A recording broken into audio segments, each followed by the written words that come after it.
Hello students, accountancy name of chapter change in profit sharing ratio among the existing partner. Topic revaluation of assets and reassessment of liabilities. इसमें मैंने बताया था दो तरह से accounting होती है। फर्स्ट बताया था when partners want to record the revised value, वो हम क्वेश्चन बता चुके हैं पिछले क्लास में। अभी हम लोग करेंगे second case, when partners do not want to record the revised values of assets and liabilities in the books of account, means revaluation account is not to be opened. क्योंकि पार्टनर्स नहीं चाहते कि revised value को record किया जाए। हम जानते हैं रिवैल्यूएशन होता है तो जो बुक वैल्यू होती है असेट्स की और जो मार्केट वैल्यू है वो डिफरेंट हो जाते हैं। तो इंक्रीज या डिक्रीज जो भी होगा असेट से या लायबिलिटी से वो प्रॉफिट या लॉस होता है। और पिछले क्लास में मैंने बताया था कि उसको रिकॉर्ड करते हैं और जो प्रॉफिट या लॉस होता है रीवैल्यूएशन से उसको पार्टनर्स ओल्ड रेशियो में डिवाइड कर लेते हैं। बट अभी ये हम लोग ये पढ़ेंगे कि अगर पार्टनर नहीं चाहते रिवाइज्ड वैल्यू रिकॉर्ड करना तो कैसे करना है। तो अब रिकॉर्ड करना नहीं revised value means changed value means Altered value, एक ही बात है, तीनों वर्ड का मीनिंग। उसको रिकॉर्ड करना नहीं है तो फिर वो जर्नल एंट्री हम कर नहीं सकते, रिवैल्यूएशन अकाउंट वाली जर्नल एंट्री हम नहीं कर सकते। फिर हमें क्या करना पड़ेगा, एक एडजस्टमेंट एंट्री करनी पड़ेगी। एडजस्टमेंट एंट्री जैसे गुडविल के लिए हम लोग पढ़े थे, गेनिंग पार्टनर, ये वाला entry, gaining partners capital account debit और sacrificing partners capital account credit. ये नरेशन है adjustment for profit on revaluation. यहाँ पे लॉस नहीं लिखा मैंने, प्रॉफिट लिखा, क्योंकि ये गेनिंग पार्टनर कैपिटल डेबिट और सैक्रिफाइसिंग पार्टनर कैपिटल क्रेडिट ये प्रॉफिट के लिए है, लॉस के लिए नहीं है। ये लॉस होगा तो इसका अपोजिट हो जाएगा। तो ये क्यों ऐसा करते हैं मैंने बताया था, जैसे गुडविल में कि अब रिकॉर्ड करना नहीं रिवाइज्ड वैल्यूज़ तो उसका प्रॉफिट लॉस ओल्ड रेशियो में तो बांट नहीं सकते।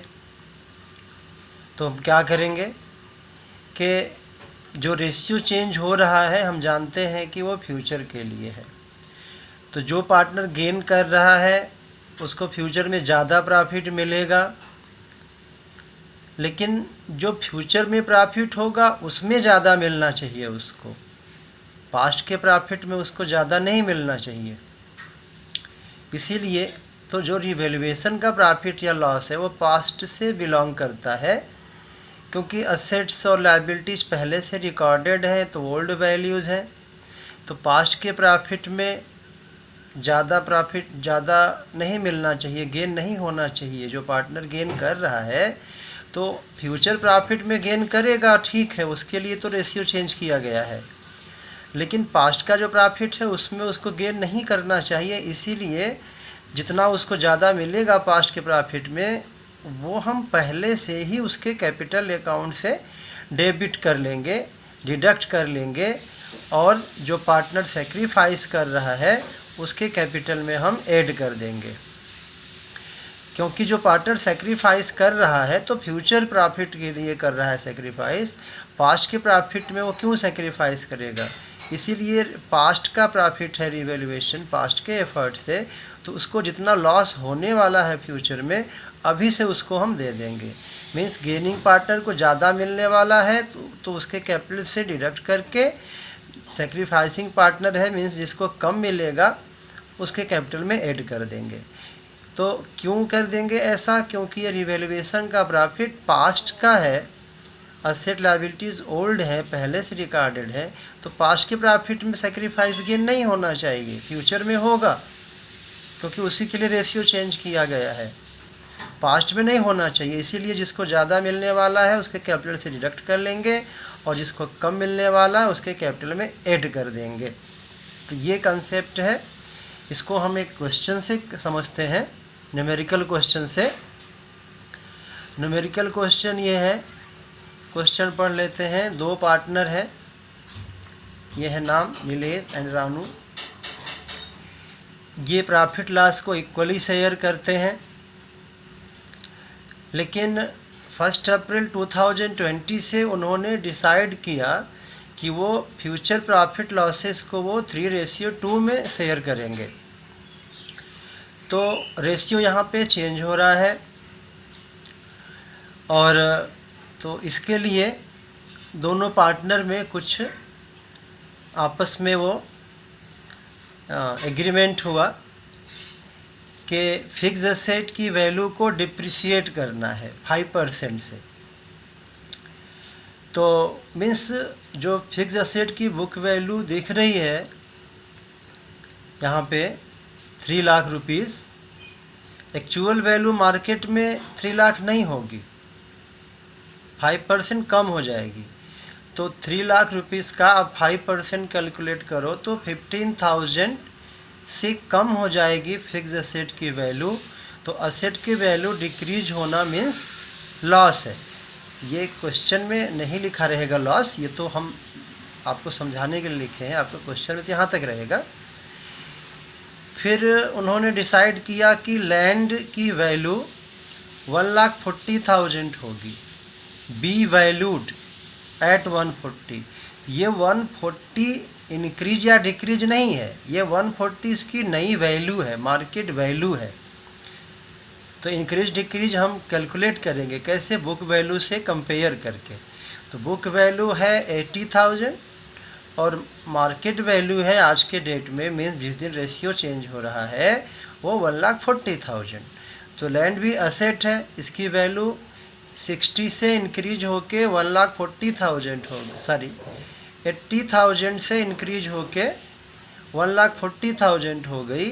तो गेन हो गया, क्योंकि पहले कम था ना, लैंड की वैल्यू बुक्स में जो दिखाए थे वो सिर्फ 80,000 था, आज के डेट में उसकी वैल्यू 1,40,000 है।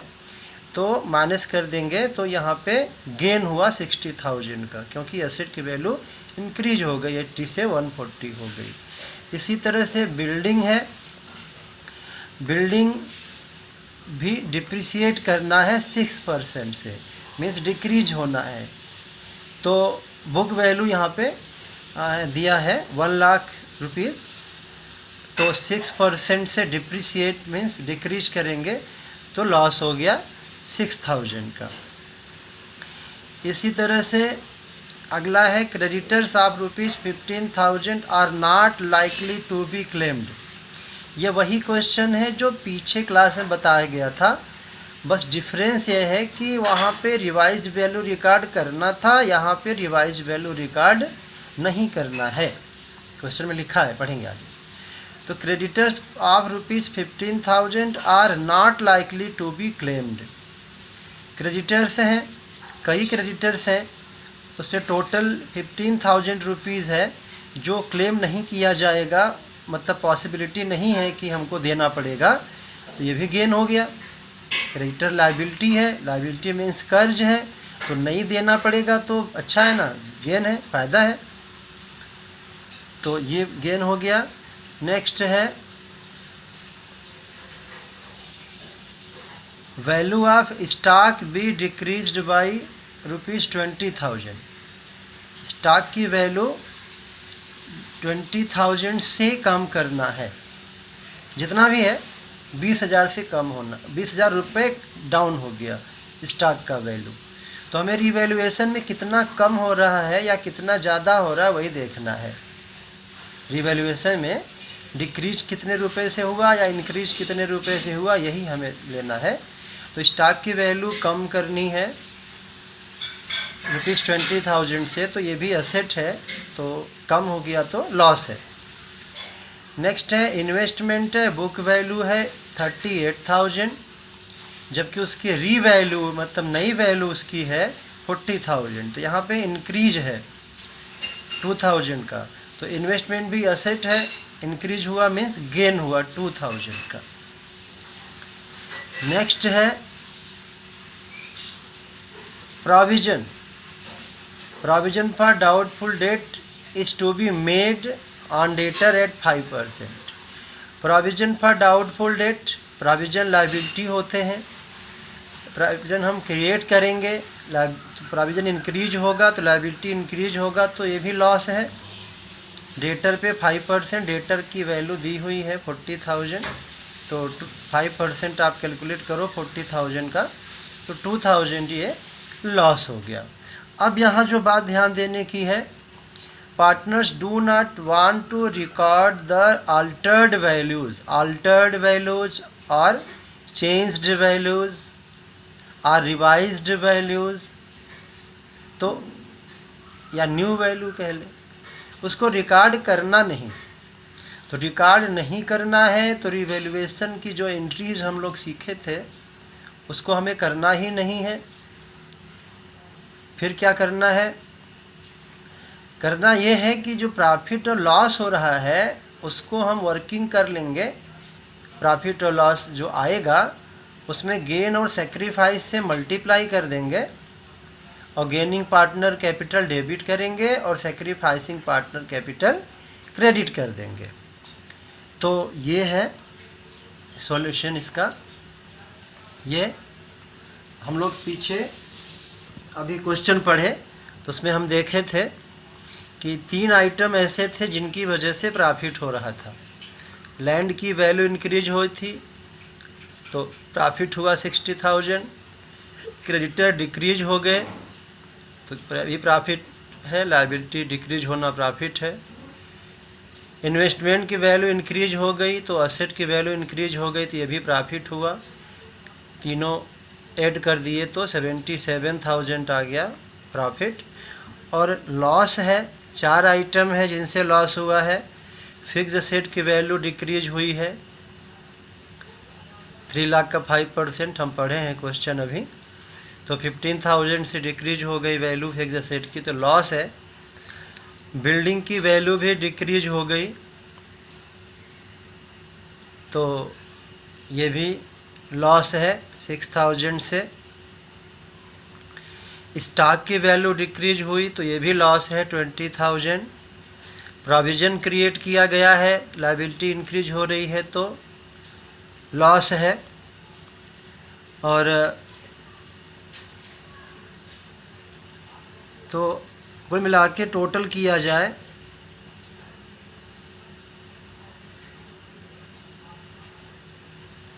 यहाँ पे थोड़ा मिस्टेक हो गया है स्पेलिंग का। हाँ,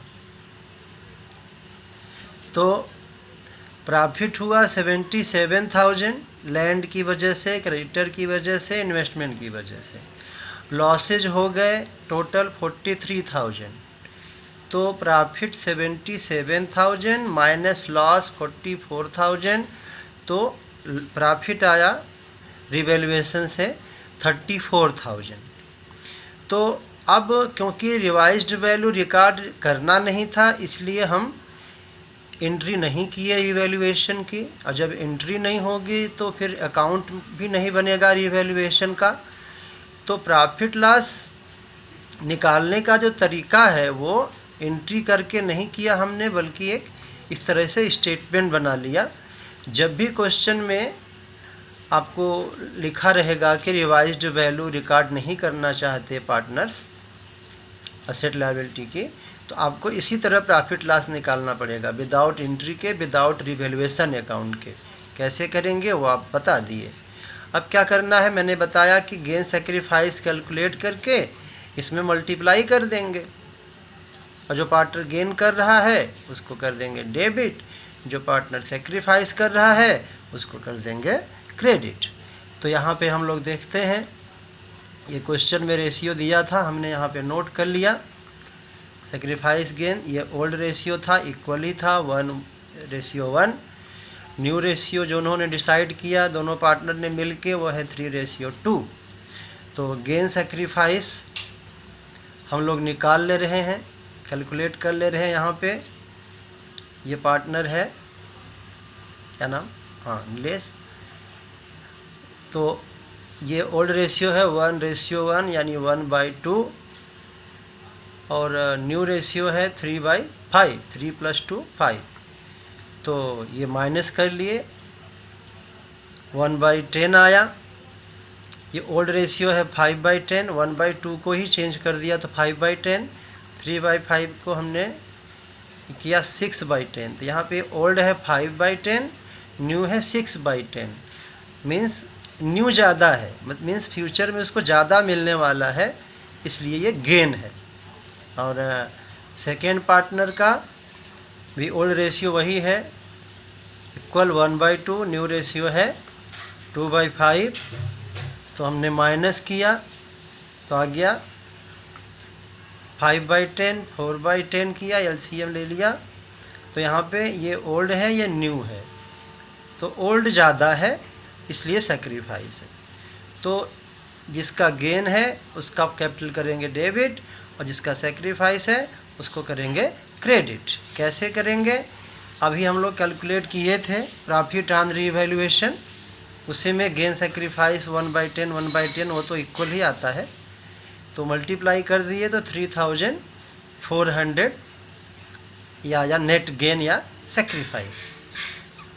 तो gaining partner capital debit, sacrificing partner capital credit. ये रही एंट्री, ये जर्नल एंट्री है, देख सकते हैं ये जर्नल एंट्री है। और गेनिंग पार्टनर कैपिटल डेबिट कर दिया, सेक्रीफाइसिंग पार्टनर कैपिटल क्रेडिट कर दिया। और ये नरेशन लिख दिया, profit adjustment for profit on revaluation. यहाँ पे ऑन छूट गया है तो लिख देते हैं, प्रॉफिट ऑन रीवैल्यूएशन के लिए एडजस्टमेंट किया गया है। तो रिवैल्यूएशन का मैंने 2 तरीका बताया, पिछले क्लास में बताया था कि रिवाइज्ड वैल्यू रिकॉर्ड करना है तो कई एंट्रीज हुई थी रिवैल्यूएशन के लिए, अकाउंट बना था रिवैल्यूएशन के लिए, फिर प्रॉफिट को ओल्ड रेशियो में डिवाइड किया गया था। लेकिन जब रिवाइज्ड वैल्यू रिकॉर्ड करने को मना कर दे तो आपको याद रखना पड़ेगा कि ये प्रॉफिट लॉस हमें कैलकुलेट करना पड़ेगा स्टेटमेंट बना के, जैसे कि बताया।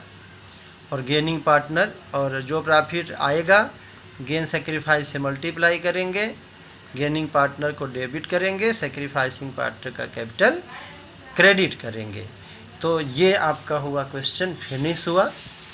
तो सेकेंड चैप्टर में आपका सिर्फ एक टॉपिक रह गया है, कैपिटल एडजस्टमेंट, और बाकी सारे टॉपिक हो गए हैं। तो आप इस चैप्टर को जितना ज़्यादा से ज़्यादा न्यूमेरिकल क्वेश्चन, एक्सरसाइज क्वेश्चन आप अपने टेक्स्ट बुक से कर सकते हो, आप करो। और फिर एक टॉपिक बचा है उसको हम नेक्स्ट क्लास में बता देंगे, ये चैप्टर फिनिश हो जाएगा। तो इसको आप अच्छे से करिए और खूब क्वेश्चन करिए। और कंसेप्ट 2 चीज़ें हैं 12th के अकाउंट में, कंसेप्ट बहुत ज़्यादा है 11th के कंपैरिजन में, 12th में रूल्स एंड कंसेप्ट ज़्यादा है।